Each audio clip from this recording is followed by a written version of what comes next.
বাঘায় খালেদা জিয়ার জন্মদিন উপলক্ষে মিলাদ ও দোয়া মাহফিল। বাঘা রাজশাহী প্রতিনিধি। রাজশাহীর বাঘায় যুবদল, স্বেচ্ছাসেবক দল ও পৌর ছাত্র দলের উদ্যোগে দলের চেয়ারপারসন বেগম খালেদা জিয়ার ৮০তম জন্মদিন উপলক্ষে মিলাদ ও দোয়া মাহফিল অনুষ্ঠিত হয়েছে। ১৬ই আগস্ট শনিবার বিকেলে বাঘা উচ্চ বিদ্যালয় মাঠে এই আয়োজন করা হয়।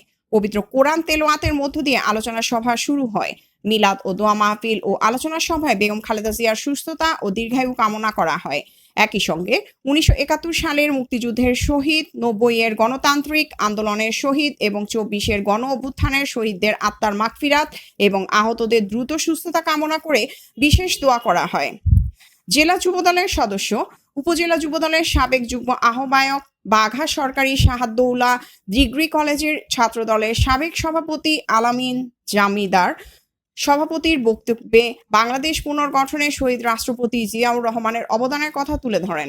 তিনি বলেন, দেশনেত্রী বেগম খালেদা জিয়ার দেশের রাজনীতিতে মহিয়সী এক নারী। রাজনীতিতে নীতির প্রশ্নে তার দৃঢ়তা পৃথিবীর ইতিহাসে এক নজিরবিহীন। গণমানুষের অধিকার আদায়ে আপোষহীনতা, কথোপকথনে শালীনতাবোধ, মার্জিত আচরণ এবং সাধারণ মানুষের পাশে দাঁড়ানোর আত্মত্যাগের মহিমা বাংলার ইতিহাসে দৃষ্টান্ত স্থাপন করেছে।